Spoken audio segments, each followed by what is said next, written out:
Seja bem-vindo a mais um Pergunte ao Pastor e nós vamos agora para mais uma pergunta aqui. A pergunta é, afinal, Jesus é ou não é a chave hermenêutica? Nossa, ai meu Deus do céu. O que é uma chave hermenêutica? Vamos começar aí, né? Chave hermenêutica é a ideia de você ter um código interpretativo. Eu acho que é isso. O que é a chave hermenêutica? Hermenêutica vem de hermeneia, no grego, a ciência da interpretação. Vem de Hermes, que era o deus da comunicação. Então, hermenêutica é basicamente a arte, a ciência de interpretar, né? Geralmente usado para textos. Né? Então, quando eu falo de hermenêutica bíblica, é a capacidade de ler e interpretar os textos bíblicos. É a ciência que eu preciso ter dominada para poder entender o que está escrito ali. É um conhecimento pré-textual. A ideia de... Aí tem vários fatores que você aplica na hermenêutica, não tem como explicar aqui. Quando alguém diz, eu tenho uma chave hermenêutica, significa que eu tenho alguma coisa, um elemento, uma proposição, uma ideia, que eu vou usar como uma chave, como uma lente para poder interpretar corretamente as coisas. Então, por exemplo, quando eu digo, o aliancismo é minha chave hermenêutica, significa que eu vou ler as passagens à luz do aliancismo. Então eu tenho uma doutrina, uma sistematização da fé, que eu vou usar como um jeito que eu vou levar o texto para entender o texto. Quando eu digo que a ideia do LED, né, do já e ainda não, do reino inaugurado, é minha chave hermenêutica, significa que eu vou ler os textos com essa chave. Às vezes o texto não diz aquilo, mas eu tenho essa chave que eu uso para entender corretamente o texto. Então, eu tenho que ler o texto à luz de. O mérito disso é altamente discutível, como fazer isso corretamente ou de forma errada é outro debate. Mas a ideia é, Jesus como chave hermenêutica foi algo extremamente popularizado pelo Caio Fábio, principalmente na sua versão pós-crítica. Foi o Caio Fábio pós-queda, o Caio Fábio maluco, que você conhece por aí. Quando a gente falou do Caio Fábio nos nossos vídeos, muitos fãs do Caio Fábio vieram muito indignados. São moleques, tem muito que crescer pra conhecer Caio Fábio e tal. E, brother... Quase que eu volto pro jardim da infância. Coeiro, né? Somos crianças mal saídas do Coeiros, né? Cara, assim, Caio Fábio não é só herege, ele é psicologicamente problemático, claramente. Mas não é o debate aqui. E Caio Fábio começou a propagar essa ideia pós-queda, né? Jesus é a chave hermenêutica, ou seja, eu vou ler toda a Bíblia com a lente de Jesus. Então, o que é que ele diz? Eu leio Paulo, por exemplo. Então, ele lê Paulo e aquilo que ele lê de Paulo, que pra ele parece com Jesus, é correto. Aquilo que ele lê de Paulo, pra ele não parece com algo que Jesus diria, é erro de Paulo. Então, por isso que o Caio Fábio chama Paulo de lunático, diz que Paulo era maluco, diz que Paulo escreveu um monte de loucura machista, que Paulo não entendia as coisas de Deus direito, porque quando ele lê a Escritura a partir dessa lente hermenêutica que seria Jesus, tudo aquilo que ele acha que não é parecido com Jesus, ele diz que é demoníaco, errado, doido da cabeça de Paulo. Tem o termozinho que ele usa muito, né, que é o princípio do evangelho. Sim. Se eu não encontro o princípio do evangelho em Paulo, que seria aquele espírito de Jesus, então eu digo para Paulo, vai um pouquinho pro lado, porque eu vou ficar com o espírito ou o princípio do evangelho. Exatamente. E aí é bom a gente fazer uma revisão aqui, porque de onde vem esses pensamentos de Caio Fábio, né? E aí quando a gente faz uma análise do século XX, principalmente do pensamento paulino, dos estudiosos do século XX, logo do início eles estavam querendo responder duas perguntas, que era, qual era a herança cultural e teológica de Paulo? Era grega? Era hebraica? Era judaica? Ou era romana? Quando Paulo começa a pensar, ele vai começar a pensar em que estrutura? Ele pensa na estrutura judaica, ele pensa na estrutura helênica, grega, ou ele pensa numa estrutura romana? Então eles estavam tentando perguntar qual era essa estrutura de pensamento de Paulo. E aí alguns, como por exemplo a primeira escola, F.C. Bauer, que eu acho que influenciou muito o pensamento do Caio Fábio, logo no início do século, F.C. Bauer dizia o seguinte, ele é da escola de Tübingen, geralmente os teólogos alemães é que levantaram essas questões. Eles começaram a dizer, olha, Paulo ele foi influenciado muito pelo pensamento helênico. Então Paulo trouxe para dentro da teologia cristã pensamentos gregos. Não veio com herança judaica, ele veio com herança grega. E aí, quando nós damos um passo à frente, que nós entramos nas escolas das religiões, eles começaram a dizer, não, Paulo não trouxe só pensamentos gregos, Paulo trouxe também pensamentos de outras religiões romanas. E aí, Paulo trouxe para dentro do cristianismo o misticismo. É por isso que nas escolas da religião, que aí você tem, depois disso, você tem Bultmann, você vai observar, olha, tem muito misticismo aqui dentro. Aquilo, então, que era o foco da justificação pela fé, aos teólogos alemães da história da religião passou a ser agora algo místico. É o estar em Cristo de forma mística, porque agora Paulo trouxe para dentro das religiões várias coisas de mistério. E aí o que é que Bultmann vai fazer? O projeto de tirar tudo aquilo que se parece mitológico e ir atrás do contexto ou do Jesus histórico. E aí acontece o grande boom na teologia, que é justamente a Segunda Guerra Mundial. E aí os teólogos pós-Segunda Guerra, eles começam a dizer assim, olha, Paulo não trouxe para dentro da teologia cristã gregos, religiões de mistério, Paulo continuou com a sua herança judaica. É aí onde entra a nova perspectiva em Paulo, aí é onde entra artigos como James Dunn, o Sanders, para mostrar a herança judaica. Agora, por que eu fiz isso? Porque quando a gente está analisando o pensamento de Caio Fábio, o que é que F.C. Bauer dizia? Ele dizia isso aqui, ó. Paulo, ele se contradiz com Jesus. Então, aonde você tiver Paulo e Jesus mais ou menos diferente, fique com Jesus, porque Paulo trouxe para dentro do cristianismo religiões pagãs, pensamentos pagãos e misticismo. E o Caio Fábio falando, princípio do evangelho, isso me lembra, aliás, princípio de Jesus, isso me lembra muito uma frase que Paulo dizia, que era o princípio do evangelho, o espírito do evangelho. Então, assim, perceba que quando eu digo chave hermenêutica, eu tô palestrando, né, irmão? Tô sendo palestrante. Não, aqui. seja palestrinha. Tem gente que pode ser palestrinha. E quando eu vejo o Caio Fábio dizendo princípio do evangelho, e aí o Iago falou muito bem, eu estou atrás de uma chave hermenêutica porque eu quero juntar a Bíblia. Eu quero encontrar as conexões que documentos que são distantes, temporalmente falando, como é que eles se conectam? A chave hermenêutica é uma tentativa de achar um absoluto que dê uma integralidade a todos os particulares. Isso, aí você vai tentar juntar Antigo e Novo Testamento e você vai tentar... Quando eu digo chave hermenêutica de forma ortodoxa, eu estou dizendo, eu quero juntar aquilo que às vezes se parece contraditório. Às vezes se parece. Eu quero criar um sistema. Já os teólogos alemães, eles não usam chave hermenêutica nesse sentido. Não, eu quero entender as escrituras à luz de Jesus. Aonde isso parecer muito legalismo, busca de santidade, você tem que fazer isso, tem que fazer aquilo. Não, isso não é o espírito do evangelho. A minha pergunta é, quem é que define o que é o espírito do evangelho, então?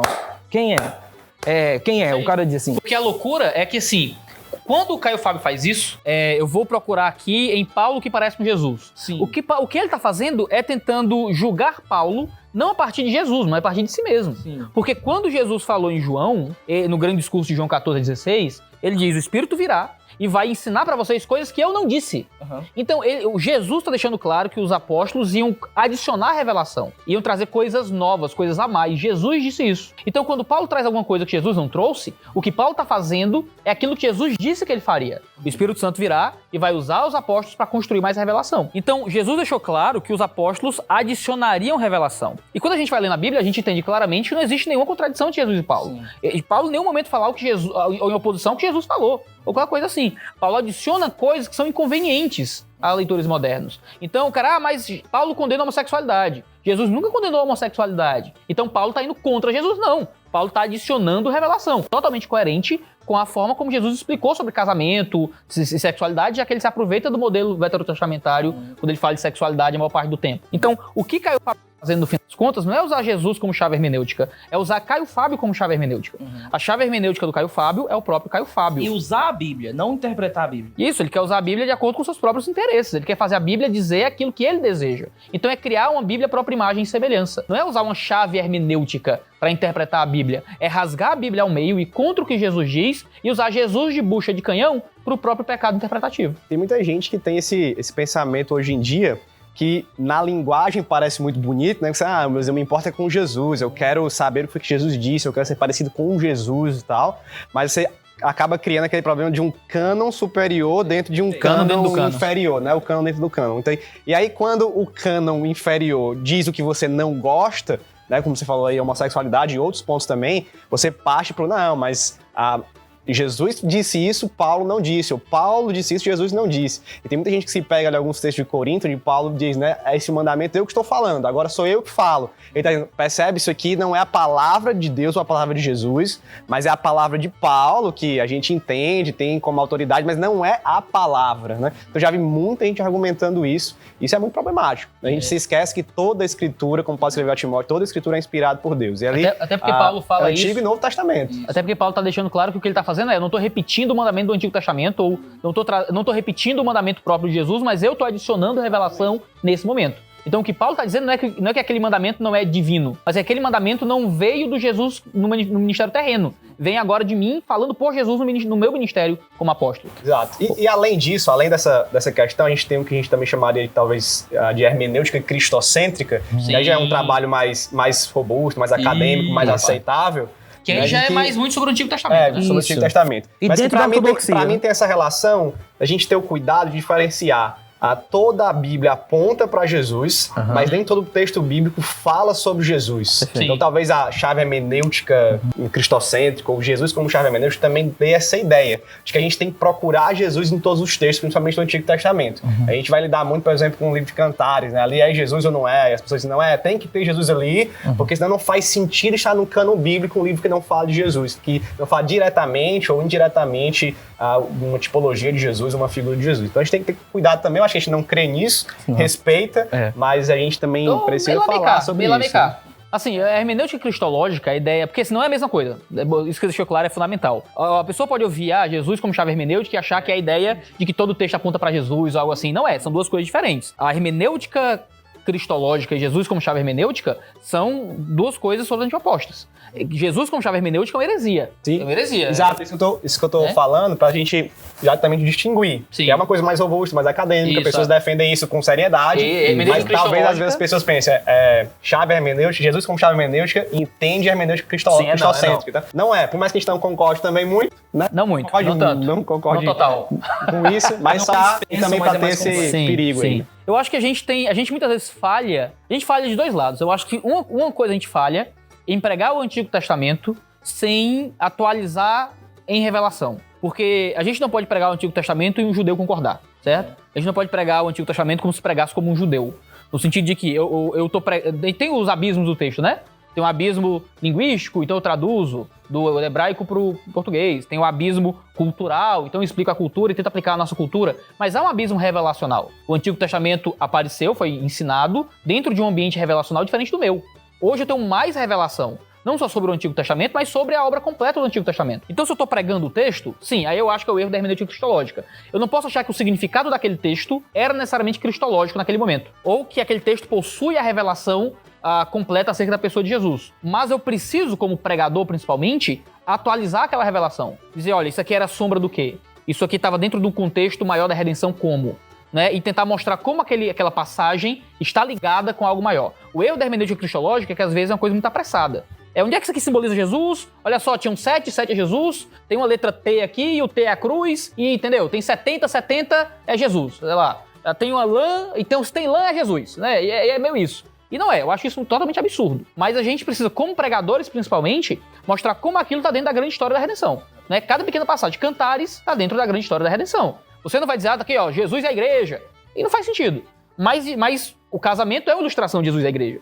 Então, quando você vê Cantares como um canto sexual e você traz aquilo como ilustração para algo maior, você pode usar isso num sermão, talvez. Ou simplesmente jogar aquilo dentro de um contexto maior da vida cristã. Jesus morreu, nos redimiu, faz com que o sexo seja uma coisa boa e tal, e trazer para dentro desse contexto. A gente pode dar até aviso em culto, a gente pode falar de Jesus também em culto, não tem problema não, entendeu?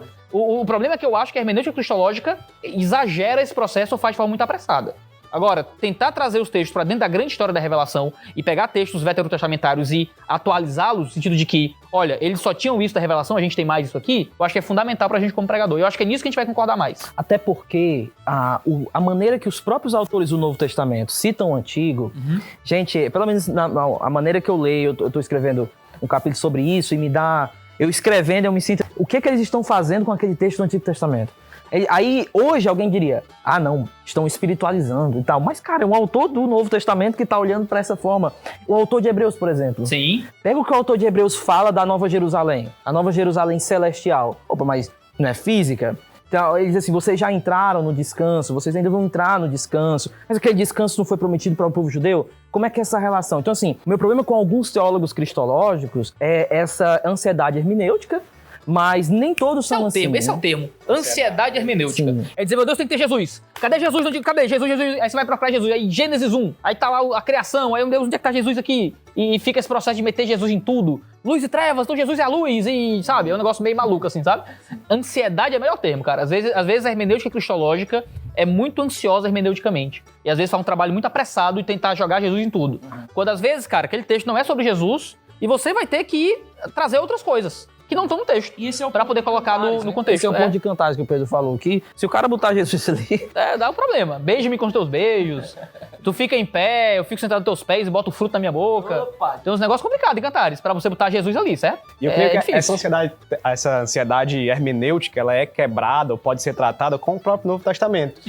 Paulo e os outros autores, eles usam textos do Antigo Testamento e atualizam, progridem na revelação, né? Colocam Jesus onde não era Jesus no começo, pelo menos ali literalmente, né? Por exemplo, Paulo usa muito textos do Antigo Testamento que estão falando de Yahweh e ele coloca depois Jesus como sendo referente daquele texto. Quando ele vai usar a Senhor, né, o Kyrios ou o Adonai, ele sempre faz essa questão de mostrar que ali nós estamos falando sobre o Deus de Israel, mas agora o autor do Novo Testamento entende que era Jesus também, que ele aponta para Jesus. Então a gente tem segurança. Isso, né? E o texto não dizia isso originalmente. Mas o Novo Testamento agora adiciona isso, então a gente tem segurança para falar que ali era Jesus, que ali também nós estamos falando sobre um texto cristológico. Mas não tentar, de toda maneira, né, puxar sempre os textos para Jesus ou para atualizações qualquer. Então não confunda, hermenêutica cristológica, que é uma coisa que, por mais que a gente não concorde tanto, é boa, tá dentro do contexto da ortodoxia, com Jesus como sábia hermenêutica, que aí é heresia, loucura, cor do Satanás. Uma honra a Bíblia, a outra despreza a Bíblia como palavra de Deus. Né? É muito perigoso a gente tentar encontrar um único elemento que, assim, essa é a minha chave hermenêutica. Eu sempre desconfio disso. Isso não é saudável, assim. Entendeu? Eu concordo plenamente. Alguns tentaram usar o termo aliança, Lutero usava o termo justificação pela fé, né? E sim, aí quando ele não encontra isso em Tiago, por exemplo, ele vai dizer, é palha. Então assim... Carta de palha, né? Então... Não era porque ele não via aquilo como inspirado, talvez ele via aquilo como não tem tanto proveito dentro da minha chave hermenêutica. Então há um problema. Olha, até dentro da própria ortodoxia a gente vê esse problema de você pegar um elemento unificador e tentar forçar ele ali dentro, né? É difícil achar uma chave hermenêutica, é muito difícil achar isso na escritura. A chave hermenêutica até hoje que eu vi que eu mais gostei vem do John Piper, que é a ideia de que a Bíblia é a história da glória de Deus. De que você vai vendo esse padrão unificador em toda a Bíblia. Mas se você ainda usar como a base para ler tudo, aí você vai entrar no Piper dizendo que justificação é glorificar o nome de Deus, a grosso modo, assim. Né? E você acaba corrompendo textos para tentar colocar dentro da tua chave hermenêutica. A melhor coisa é você da escola de teologia bíblica mesmo. É você deixar o texto se interpretar dentro do seu contexto e a partir daí tentar colocar dentro de uma ideia maior. Eu acho que uma única chave nunca consegue responder tudo. E olha, assim, essa ideia de encontrar uma história que conecte tudo, eu vou falar aqui, mas não me considerem herege. Eita. Mas eu acho que N.T. Wright tem muito pra nos falar. Aí vem, esse homem tá sendo seduzido, viu? Eu tô preocupado. Não. Peraí. Eu acho que ele tem muito a nos falar sobre uma metanarrativa de Deus cumprindo a sua promessa através de Abraão, de juntar gentios e judeus ali. Sim. Em termos, eu acho que ele tem muito a nos falar. Mas como a teologia bíblica, bem feita, pode também trabalhar com a metanarrativa para explicar o texto. Eu acho que a teologia bíblica pode fazer isso, desde que essa metanarrativa honre a descontinuidade ou as descontinuidades que tem entre os testamentos, etc. Né? Ele falando pra mim de Enter Right e tal, eu acho que tô até gostando mais da nova perspectiva e tal. Eu mandei uma figura assim, danger, perigo, não vá por aí. Escrever em Gálatas Não, mas a NPP tem coisas boas pra nos dar, mas é tema para outro assunto. Ele tem feito um trabalho bom nessa área, né? Eu li recentemente o livro dele, Como Deus se tornou rei, né? Que é um trabalho nos evangelhos muito bom. Isso. Ali ele consegue unir a questão a promessa de Deus e a história de redenção de Deus a partir de Israel com os evangelhos de um modo que muita gente não consegue, né? Isso, exato. Ou seja, ele consegue... entramos em outro assunto já, não?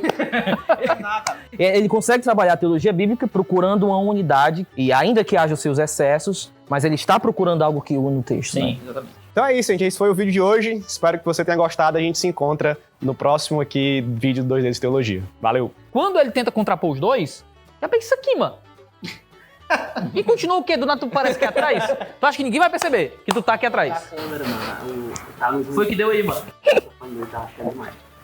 Eu acho que se o Iago deixasse, não ia perceber, cara. Eu acho que foi o problema. É brincadeira. É pilha. Mas é